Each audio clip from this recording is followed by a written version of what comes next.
Bismillahirrahmanirrahim. Assalamualaikum warahmatullahi wabarakatuh.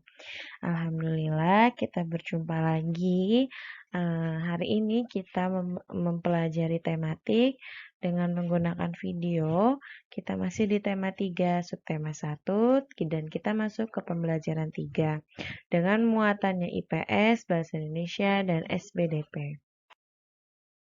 Yang pertama kita simak. Di sini ada gambar dua orang yang sedang berbicara, sedang berkomunikasi gitu ya. Nah, di sini menunjukkan bahwa manusia adalah makhluk sosial. Maksudnya gimana?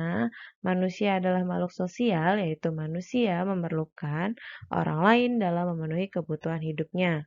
Dalam kehidupan, manusia itu saling berinteraksi satu sama lain dan terciptalah interaksi sosial. Jadi maksudnya tuh kayak misalnya teman-teman lagi ngobrol nih, misalnya Amir lagi ngobrol sama Kais. Nah, itu namanya Kais dan Amir sedang melakukan interaksi sosial. Gitu. Makanya manusia disebut makhluk sosial.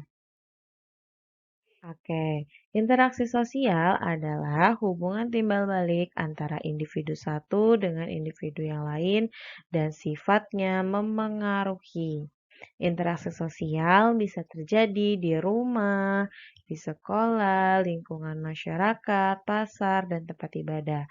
Nah, otomatis kan kalau di rumah kalian saling ngobrol sama ayah, bundanya, sama kakak dan adiknya, terus kalau di sekolah dengan sesama teman, dengan guru, lingkungan masyarakat itu dengan tetangga.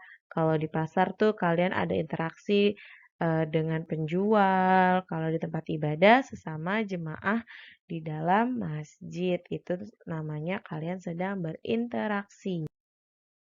Nah, interaksi sosial itu terjadi akibat adanya kontak sosial dan komunikasi. Kontak sosial adalah hubungan seseorang dengan orang lain, dan komunikasi muncul setelah terjadi kontak sosial. Jadi kalau kontak sosial itu teman-teman sudah berhubungan dengan orang lain, udah saling ngobrol, udah ada sesuatu pembahasan gitu. Nah, dengan kontak sosial itu teman-teman memunculkan yang namanya komunikasi gitu. Jenis interaksi sosial ada 3. Yang pertama, interaksi sosial antar individu. Maksudnya gimana? Terjalin antara dua orang yang sedang berinteraksi dan saling merespon. Misalnya, ibu sedang berbicara hanya dengan Kenzi. Nah, itu kan berarti Kenzinya sebagai individu, ibu sebagai individu. Berarti terjadi interaksi sosial antara dua orang yang sedang berdiskusi. Ada dua orang, yaitu ibu dengan Kenzi. Lalu antara individu dengan kelompok, contohnya saat ibu menjelaskan materi kepada teman-teman semua. Ibunya sebagai individu, teman-teman semua adalah satu kelompok, yaitu kelompok kelas 5. Lalu ada interaksi sosial antar kelompok. Jadi ada dua kelompok yang saling berkomunikasi. Contohnya misalnya ada tim futsal kelas 5A berkomunikasi dengan tim futsal kelas B gitu. Nah, itu saling komunikasi tuh. Kalian sedang berada dalam kelompok. Nah, itu namanya contoh interaksi antar kelompok. Manusia tidak hanya berinteraksi dengan sesama manusia, tetapi manusia juga berinteraksi dengan lingkungan sekitarnya secara tidak langsung. Misalnya, nelayan, dia menangkap ikan, berarti dia berinteraksi dengan lingkungan air laut gitu ya.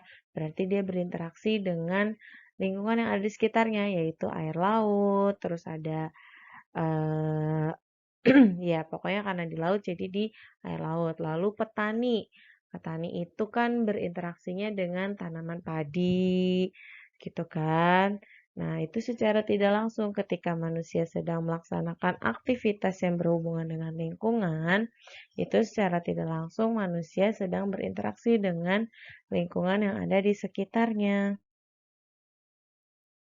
Alhamdulillah, sekian informasi hari ini.